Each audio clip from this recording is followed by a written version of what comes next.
Sean bienvenidos a nuestro tercer día del Congreso, séptimo Congreso de Tecnología del Colegio de Técnicos Académicos de la FES Cuautitlán.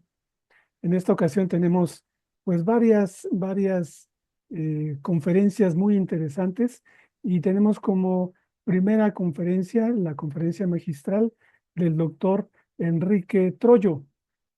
El doctor Enrique Troyo Diegues, me voy a permitir leer su semblanza, es ingeniero agrónomo, maestro en ciencias en uso y conservación de agua y suelo por el Instituto Tecnológico y de Estudios Superiores de Monterrey. Doctor en ciencias por la Universidad Nacional Autónoma de México en la Facultad de Ciencias, investigador en el programa de posgrado en el Centro de Investigaciones Biológicas del Noroeste, con 38 años de trayectoria, profesor en la Universidad Autónoma de Baja California Sur, de las asignaturas Física de Suelos, Química de Suelos y otras. En la Unison fue profesor de Climatología y Agroecología. Ha publicado alrededor de 135 artículos de investigación científica en revistas indexadas. Ha graduado 15 doctores en ciencias. Es miembro del Sistema Nacional de Investigadores Nivel 3 y de la Academia Mexicana de Ciencias. En el bienio 2017-2018 fue presidente de la Sociedad Mexicana de la Ciencia del Suelo. Es miembro fundador de la Sociedad Científica Mexicana de Ecología y del Grupo Interinstitucional Agua Conacit.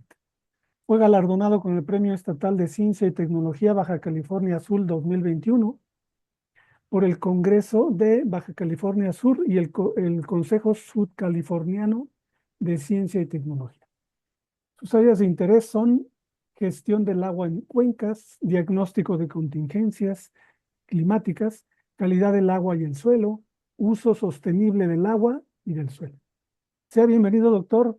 Le comento un poquito la logística. Va a tener 35 minutos para su presentación y 10 minutos de preguntas y respuestas. Y bueno, yo le estaré avisando conforme vaya acercándose el tiempo, 10 minutos antes, 5 minutos antes, para tratar de apoyarlo en ese sentido. Muchas gracias y adelante. Bienvenidos todos. Muchas gracias, doctor Gustavo Mercado. Muchas gracias a todos. Eh, en principio, a ver si ya se ve allí. Ahí estamos. Sí. ¿Se Ahí ve está. bien? Sí, se ve bien. Yo quiero felicitarlos muy sinceramente por la iniciativa de un congreso de tecnología, porque pues congresos académicos ya hay muchos. Eh, Muchas presentaciones de avances científicos, de hallazgos, muy bonitas todas, muy interesantes, pero pues ya teóricos ya vemos muchos, ¿verdad? Faltan soluciones prácticas y técnicas a los problemas. Entonces vamos a hablar sobre datos climatológicos ante la incertidumbre de la información y la variabilidad debido al cambio climático. Tenemos que los datos, por ejemplo, volviendo al asunto de los modelos teóricos, ¿no? En agricultura lo que ocupamos son diagnósticos acertados, por ejemplo, de las temperaturas máximas y calcular la evapotranspiración. Hay modelos de evapotranspiración que nos piden velocidad del viento, radiación solar, temperatura, precipitación, un montón de variables, pero los datos que existen en todos lados, en todo el mundo, son temperatura y precipitación. Entonces, tenemos que ajustarnos a que precisamente las variables con que contamos son la temperatura y la precipitación. La temperatura entonces es una magnitud física que refleja la cantidad de calor, ya sea de un cuerpo, de un objeto del ambiente. Las estaciones climatológicas que existen en el país, de donde obtenemos datos, pues son administrados por el Servicio Meteorológico Nacional y que es de la Comisión Nacional del Agua. En las estaciones climatológicas, lo indispensable es el termómetro y el pluviómetro. El termómetro clásico, ¿verdad? que todos conocemos, pero también ya existen termopares. Ya ustedes se meten a buscar en internet, en cualquier proveedor, y hay termómetros de botoncitos inclusive que, que se pueden dejar enterrados en el suelo, se pueden ubicar en cualquier lugar y nos pueden dar datos de temperatura pues cada 15 minutos o según se programe, ¿no? Entonces ya es posible tener más datos de temperatura, datos por pulsos continuos. Y dentro de estas variables que son indispensables, que podemos contar todos, temperatura y precipitación, pues la precipitación es básicamente un pluviómetro, ¿no? Que son estos, déjenme ver aquí como, es que yo solo me estoy tapando aquí. Los pluviómetros son los típicos cilindros que son de un radio conocido, de una circunferencia que básicamente en una cuenca, pues son un punto, ¿verdad? Representan un puntito dentro de una cuenca. Por ejemplo, aquí en la cuenca de La Paz de 380 kilómetros cuadrados únicamente hay siete estaciones, siete estaciones y pues son muy pocos datos, ¿no? También los pluviómetros los podemos calibrar, pues, con algunas tinas y podríamos tener más datos de pluviómetros. A ver, aquí. Entonces tenemos, la temperatura es una de las magnitudes que más se utilizan en todo el mundo y por todas las universidades, instituciones, las agencias climatológicas para describir y explicar el estado de la atmósfera. Es común que se reporten temperaturas máximas y mínimas durante un periodo de tiempo, puede ser dentro de un día, luego dentro de una semana, dentro de un mes. La colocación del termómetro es importante y esto está regulado por la Organización Meteorológica Mundial.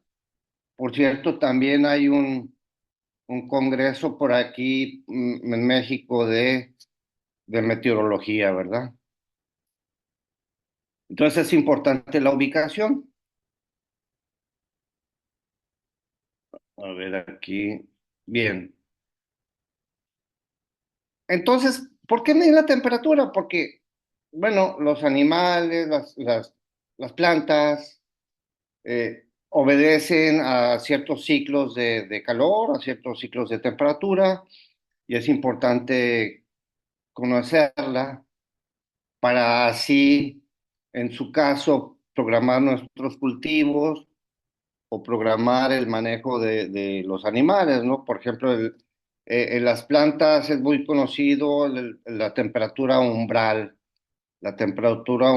fisiológica, por ejemplo, lo más importante de la floración.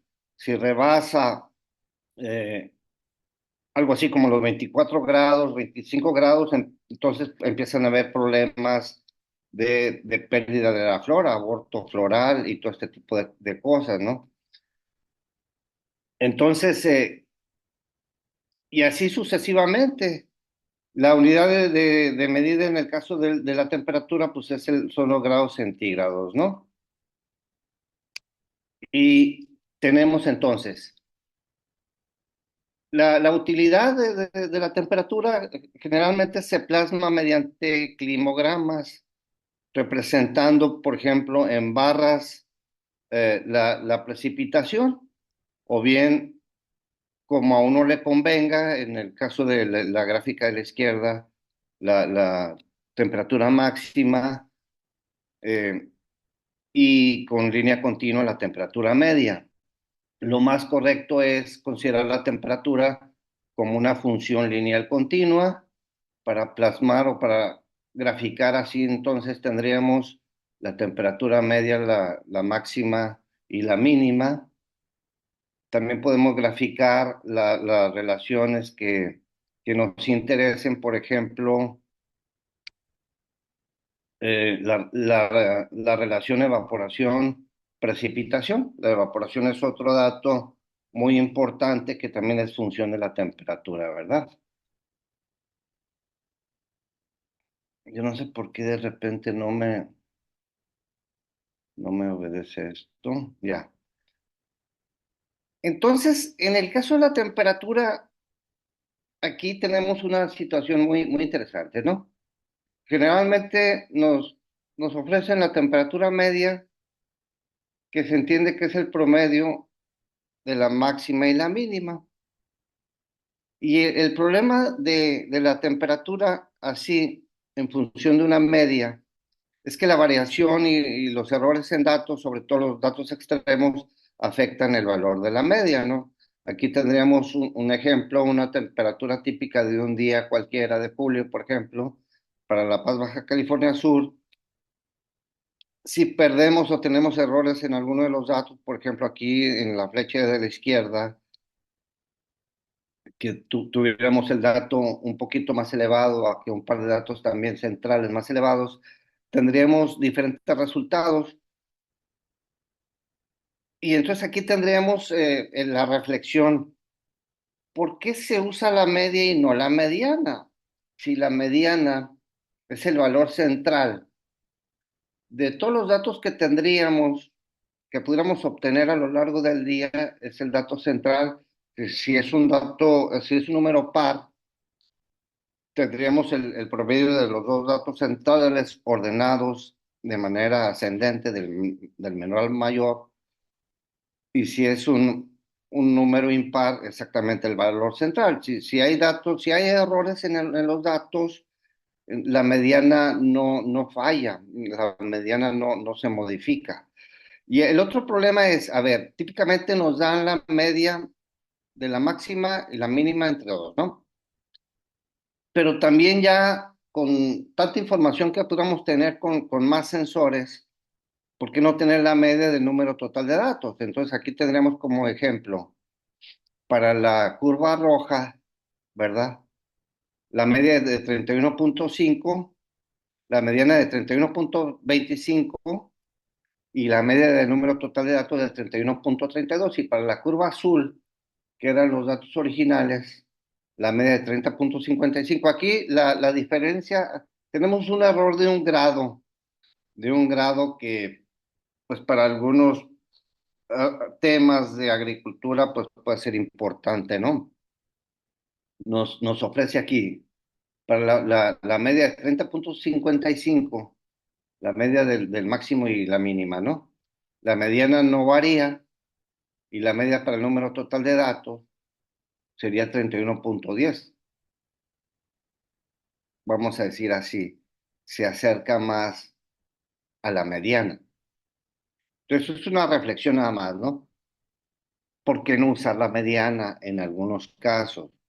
En algunos casos donde observemos error, ¿verdad?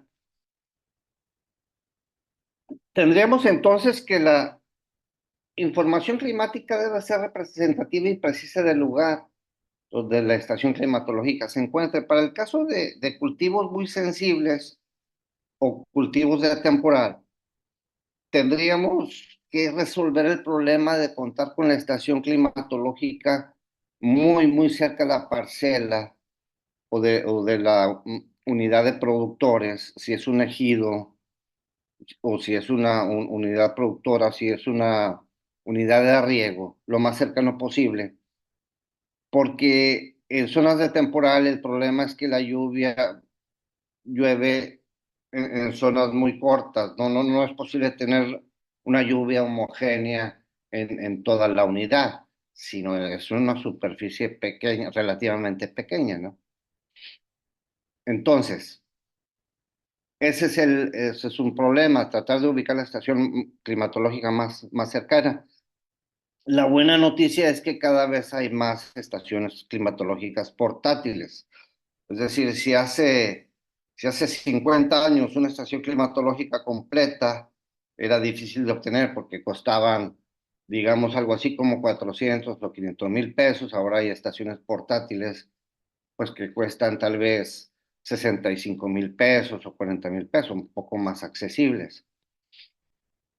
Entonces, para el pronóstico del clima, entonces, y su influencia, sobre la agricultura y sobre todo sobre la agricultura de temporal, necesitamos series de datos meteorológicos bajo condiciones más o menos homogéneas, lo cual es de interés en la actualidad para la comunidad científica. ¿No? Hacia una pequeña reflexión hacia dónde vamos, pues se habla y se ha comprobado del cambio climático en el hemisferio norte, a la alza en la temperatura, una alza del orden de 1 grado por ahí. En el hemisferio norte, en el hemisferio sur no es tan claro aún, ¿verdad? Y entonces tenemos el problema, pues, que solamente contamos en general con dos datos, con dos variables, ¿no? La precipitación y la temperatura.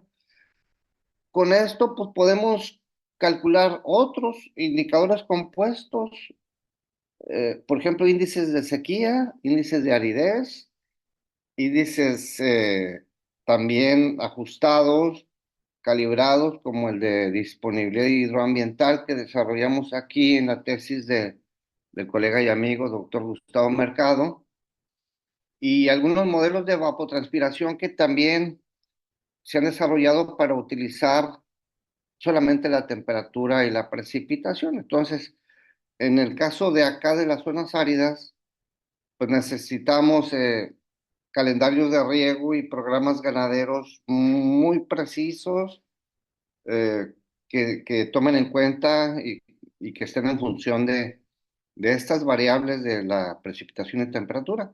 Y el caso aquí, des- después de haber calculado todos estos, el balance del agua y todo esto, pues finalmente, en temas tan importantes como la recarga de agua y ligado a esto el abastecimiento al turismo y a las industrias, ¿no? ¿Verdad? Porque pues aquí la demanda de agua es un tema muy importante.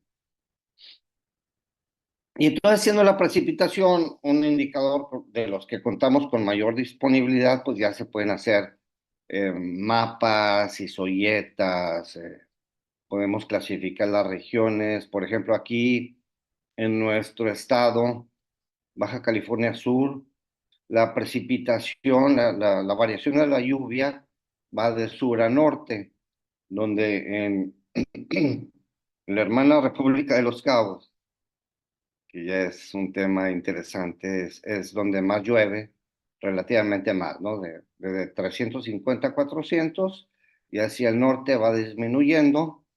Para La Paz ya son 180 solamente, para Ciudad Constitución 170, 160, para el Valle del Vizcaíno, Guerrero Negro solamente 50, ¿no? Es el pleno desierto.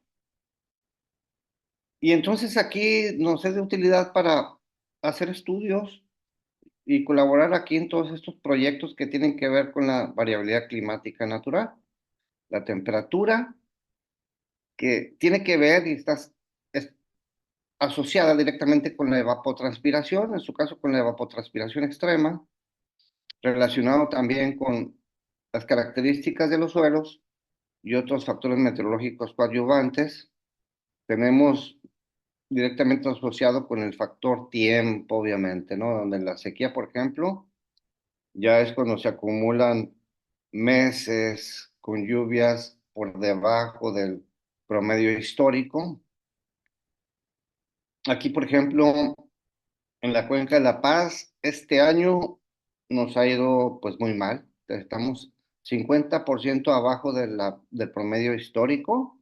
Ya estamos en alerta, prácticamente alerta roja, ¿verdad? Y lo que tiene que ver con la lluvia, la precipitación, que aquí nos marca entonces los calendarios de riego, pues es el déficit de agua en el suelo, ¿no? Y todo esto, pues un déficit de agua en el suelo que no se repone, en nuestro caso mediante riego, o nos causa un colapso por estrés hídrico en los cultivos. Y así tenemos, pues, la meteorología representada por la temperatura y la precipitación, su conocimiento tiene que ver con el entendimiento de las sequías y sus impactos. Entonces aquí es interesante tratar de entender el tema del cambio climático, pues que sí, sí hay. esto ya queda claro. Y que, pero cada cuenca, y en su caso, cada ubicación, cada sitio de las estaciones climatológicas tienen ciertas tendencias que nos llevarían a pensar un poquito, a aplicar pues la teoría de la incertidumbre o la teoría del caos, porque es complejo, es difícil de entender. Porque la Comisión Nacional del Agua, ustedes buscan en la página que se llama Normales Climatológicas, así, normales climatológicas, y les despliega la pantalla por estado, abren en nuestro caso Baja California Sur y nos pone todas las estaciones que tienen. No, no las tienen capturadas a la fecha, pues al día, sino en su caso, por ejemplo, al 2018, al 2020 y así, es un poco variable. Eh, yo me puse a investigar más o menos de las estaciones climatológicas que más tienen que ver aquí con la Cuenca de La Paz, que les decía que son 7, pero aquí la estación climatológica 3074, La Paz La Paz para La Paz Baja California Sur, ¿verdad? Y yo decía, vamos a ver cómo está este asunto de la temperatura máxima, porque ahí tienen capturadas las máximas diarias, ¿no? Las mínimas, y luego las medias en función de la máxima y la media. Entonces resulta que la máxima, el máximo valor de las máximas, el mayor valor, de 44 grados centígrados, no se había presentado desde 1950. Desde 1950 y el último, bueno, hasta esta base de datos, este dato de 44 grados se presentó hasta el 2016, es decir, pasaron 66 años sin que se presentara ese valor máximo y con algunos ciclos muy, muy raros, muy extraños, porque en, en algunos años la máxima no se presentó en lo típico que es agosto y septiembre, sino, por ejemplo, en abril. En el 93 se presentó en abril la máxima, en marzo, por ahí en 2012 y en mayo, por ejemplo, con algunos ciclos así medio extraños, ¿no? Entonces, aparentemente aquí tendríamos una media de 66 años de lo que es la máxima de 40,5 grados centígrados, que esa fue la media para esos 66 años. Pero la máxima no se había presentado sino desde 1950. Entonces es interesante la reflexión, pues. Para las temperaturas mínimas, igual que se supone que se presentan en diciembre o enero, en algunos casos se presentó en otro mes la temperatura, que es la, o sea, la máxima de las mínimas, parece un juego de palabras, ¿no? Que se presentó en el 2010 con 16 grados, en el mes de agosto no se había presentado desde 1970, pasaron 40 años, ¿no? Pasaron 40 años. Entonces, yo lo que vi, por ejemplo, en algunos casos, hubo un periodo por ahí alrededor de los 50 que hubo una condición climatológica muy especial. Diez La minutos, doctor. ¿Perdón? 10 minutos le queda. Sí, sí, vamos a apurarle. La precipitación máxima también es un tema interesante que no se había presentado por allí, sino desde el 72, por ejemplo, que, se, que ocurrieron 80 milímetros, después hasta el 2017, pasaron 45 años, en el 2017, que fue la tormenta tropical Lidia, eh, que llovió esta cantidad de 72 milímetros en un solo día, ¿verdad? Entonces se observan estos ciclos así medio largos. Tenemos un ciclo de 75 años donde se presentaron las máximas y luego otro de 45 años. Y así la evaporación. Vamos a continuar. Bueno, las variables hidroclimáticas, entonces, que vamos a empezar a construir con la temperatura y la precipitación. La primera variable compuesta que nos importa mucho es la evapotranspiración. Luego tendríamos un índice de aridez que nos refleja un déficit hidrometeorológico.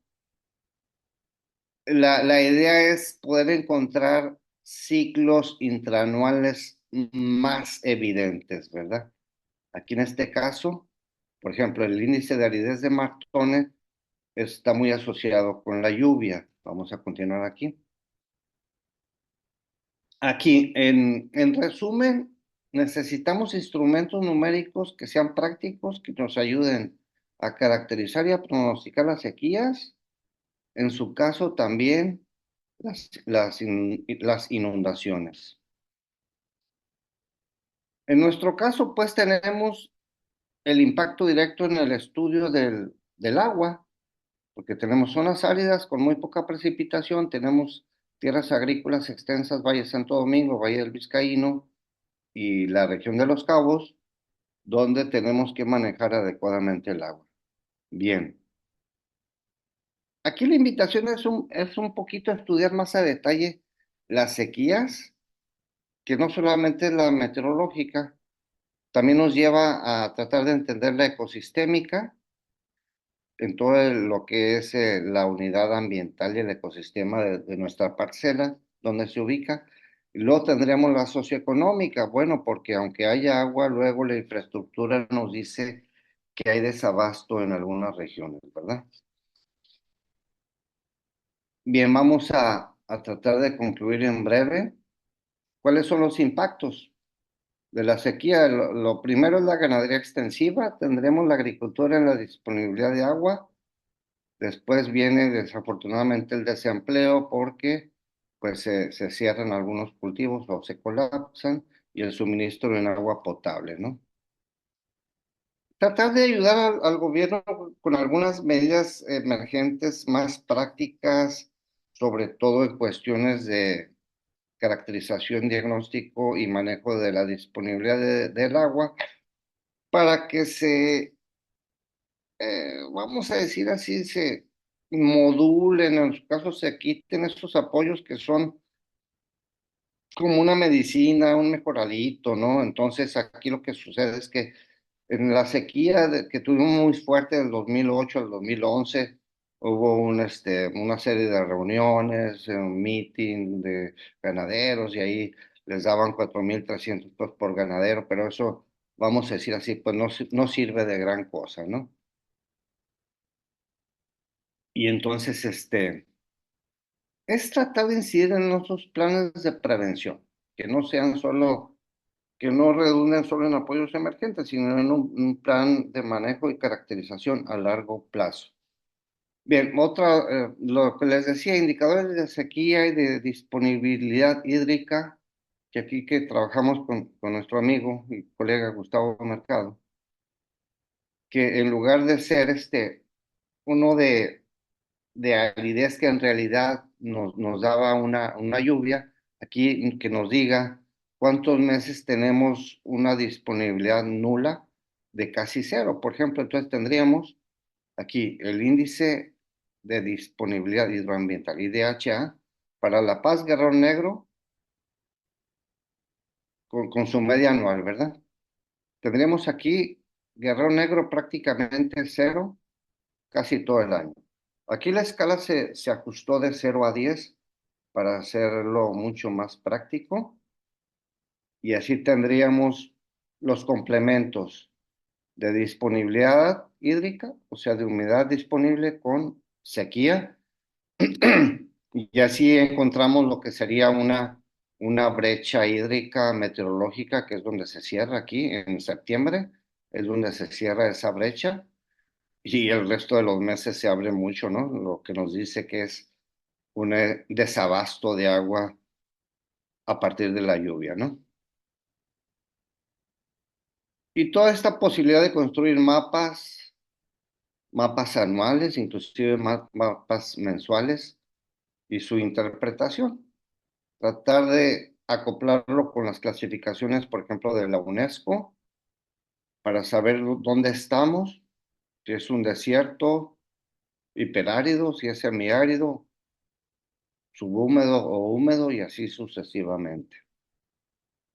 Ya lo hemos aplicado aquí para algunos municipios, para los Cabos, este era para, sí, para Cabo San Lucas, para La Paz, para Vizcaíno, para Ciudad Constitución, y tratar de aplicarlo en periodos de años razonablemente adecuado y práctico para el sector agropecuario, ¿verdad? 5 minutos, doctor. Otro colega de Sonora, pues construimos mapas de sequía o de sequía potencial, y así ubicamos las estaciones más frágiles o las más resilientes a los cambios climáticos, ¿no? Acá estas son números de estaciones según la Comisión Nacional del Agua. En resumen, pues,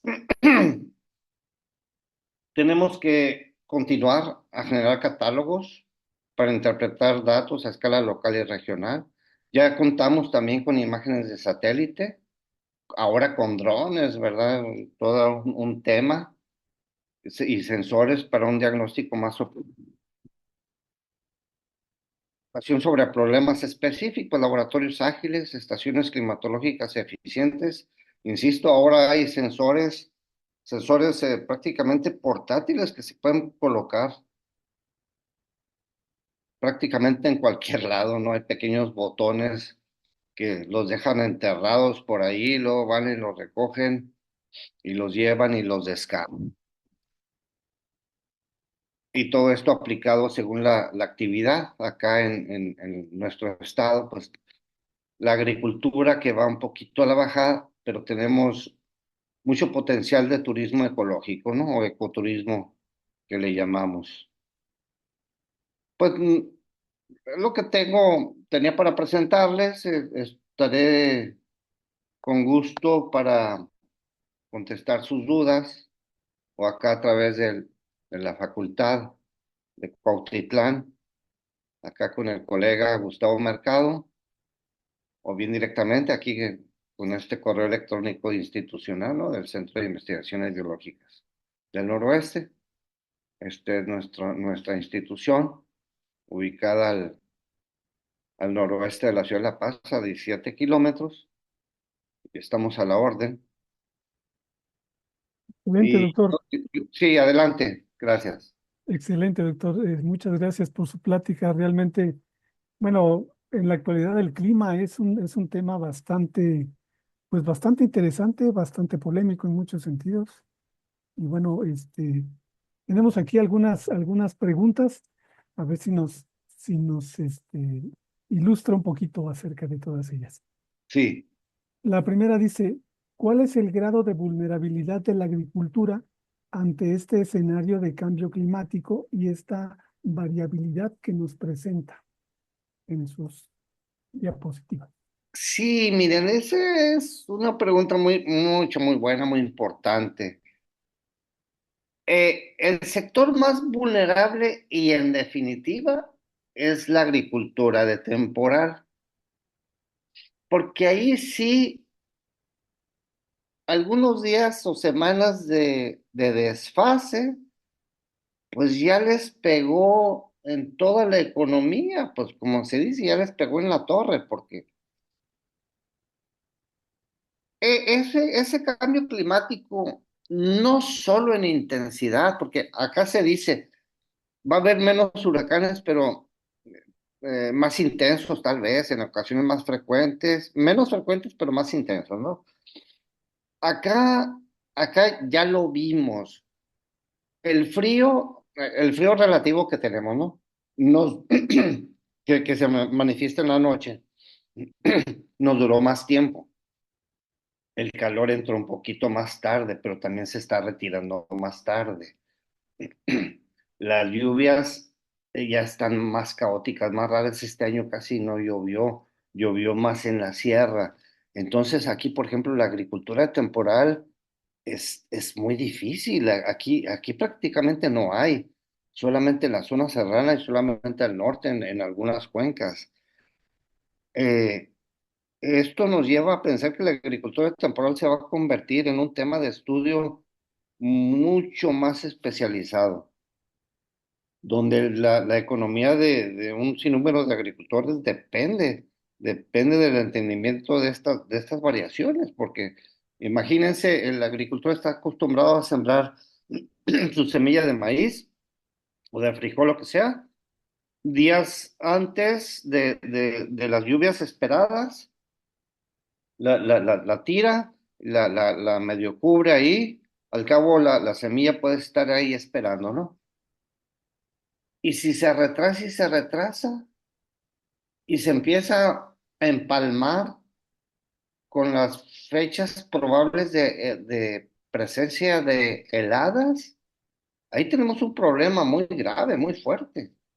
Y Entonces, se va sí, volviendo complicado, se sí, va volviendo complicado. sí, adelante. Tengo otra pregunta. Bueno, tenemos aquí otra pregunta del público. Eh, bueno, lo menciona aquí, bajo un pensar así profundo, ¿qué pronóstico observa usted para el planeta? Es aventurado que un experto agroclimatólogo que más bien estudia problemas puntuales en zonas agrícolas, se aventure a pronosticar algo del planeta. Es muy complicado, mira. Es que esta ciencia se está dividiendo y se está convirtiendo en un tema muy especializado, la meteorología de la atmósfera. Es complicado. ¿Ya vieron lo que pasó con el huracán del año pasado, Otis de Acapulco? Que era nivel uno y en unas cuantas horas se convirtió en nivel 3 o 4. Y ahora este otro huracán Sí, repitió. que pasó por acá, por Veracruz, aparentemente se iba a debilitar y agarró fuerza y se fue a Florida. Qué complicado, ¿verdad? Sí, sí, Hay sí. físicos de la atmósfera, ¿sí? Que tenemos que interactuar y leer y aprender a leer y aprender a entender todos estos análisis que Claro, hacen ellos. Sí, el agroclimatólogo como que es más puntual, ¿verdad? Es claro. más de su zona. Sí, adelante, gracias. Y con estos datos que usted maneja, ¿hay algún pronóstico más o menos visible de sequía para el próximo año? El problema lo tenemos aquí. No, el pronóstico para sequía era para este año precisamente, que sí se está cumpliendo, que es año niña. Habría que checar qué nos dicen los meteorólogos y los especializados en el fenómeno del ENSO, ¿verdad? Del niño oscilación del sur. Vamos a ver para el año próximo Ok. qué nos dicen. El año fuerte de sequía era es este para el norte del país y sí se está cumpliendo en algunos casos, ¿no? En el caso de la Cuenca de La Paz, de la media península, de nuestro medio estado hacia arriba, sí se está cumpliendo. Sí está siendo un año de sequía. Quién sabe, parece ser que sí va a durar al menos la mitad del próximo año también. Vamos a ver, porque el cambio climático luego nos trae sorpresas, ¿verdad? Y sí, ahora sí que, Tenemos que estar leyendo y actualizándonos. Sí, adelante. exacto, como dice el dicho, contra todo pronóstico, luego no sabe uno Sí, ni qué pasa, ¿no? así es. Tenemos que estar leyendo las actualizaciones y Informándonos. las predicciones. Sí, Muy bien, una última pregunta. sí, Dice, ¿considera usted, doctor, que además de todos los avances tecnológicos, se deben establecer programas de concientización para el ser humano? definitivamente. Eso es muy importante. Porque, miren, en zonas de riego, de riego por bombeo, ¿verdad? O sea, me preguntaban dónde está el mayor impacto. El mayor impacto es la agricultura temporal. La agricultura de riego por bombeo, también, pues también se impacta obviamente, pero aquí, pues el agricultor tiene a la mano la medicina pues, o la metodología, la forma, ¿no? O sea, hay más calor, igual y siembro y cultivo antes o siembro y cultivo después, más calor, más demanda de agua, pues tengo mi equipo de bombeo, ¿no? O sea, en vez de regar mis 3 o 4 horas al día, riego 5 horas al día o 6. Bombeo lo que necesite, sí, pero ese no es el chiste. Porque luego entonces más agricultores sacan más agua y eso nos impacta el acuífero. Entonces tenemos que hacer conciencia todos Mm. también, donde hay sistemas de abastecimiento por agua subterránea, pues los acuíferos tampoco son, digamos que eternos, ¿no? También se van a agotar. O sea, los Claro. niveles freáticos que estaban a 20 metros están ahora a 30 o a 40 metros. Creo que en la laguna están a más de 120 metros. Es un problema también el agua subterránea. También se puede agotar. Hay que hacer conciencia, efectivamente. Muy bien, doctor. Excelente, excelente plática y bueno, da para un rato más y Mucho. seguir comentando, sí, un buen dato. Pues le agradecemos como usted lo dice, evento